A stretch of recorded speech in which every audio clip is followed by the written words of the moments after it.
Hi, this is Aaron Jones with Coldwell Banker Realty, and we've been addressing some of the questions regarding COVID-19 and the coronavirus. And as we visit a little bit today about buying and what the buying process looks like, there's a lot of things that have changed, and I want to share those with you as we go through the process.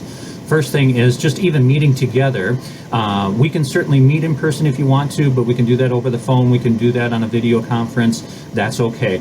But we want to set in place your plan and make sure that we diagnose some of the properties that are important to you and the parameters that are important to you, and then send you those properties as soon as they hit the market. Once that happens, we're going to also want to do showings, and we can do that on a virtual basis through Facebook or Zoom or Messenger as well, or we can do that in person and use the proper precautions. In the middle of all of this, we're going to want to make sure that we get our lending aspect taken care of, and so you're going to want to talk to a couple of different lenders to just make sure closing costs and interest rates look good.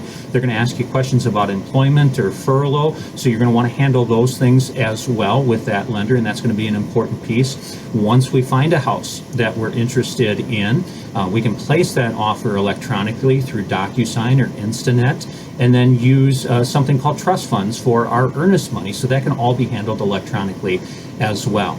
Once an offer is accepted, we'll probably want to have an inspection, and inspectors today are actually using the time just as an individual going into a house. They're going to ask to be alone and then do that inspection individually, and then once they're done, they'll issue the report to both of us. And then we'll have a chance to look at that report. If there's something that's concerning to us, we could meet the inspector at the property, or we could go and see what that issue might be and kind of take a closer look.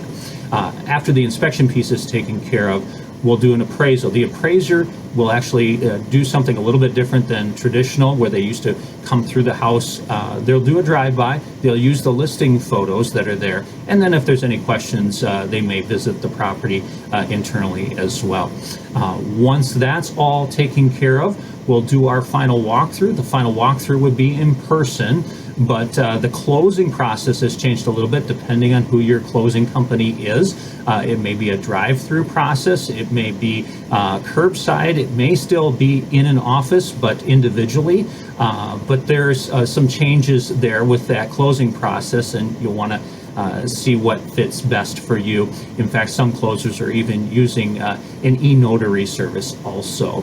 All of this is said to just make sure that you understand the process. And if you have any questions, we want to address those. One of the biggest questions is, are prices going to change? Are we going to see some things to our advantage? And I can say that prices are pretty steady because we have that undersupply of houses right now. So it's going to be important to use this time to your advantage to get that game plan together. And I'd love to do that with you. Again, it's Aaron Jones, Coldwell Banker Realty, and I hope you stay safe and look forward to hearing from you soon. Take care.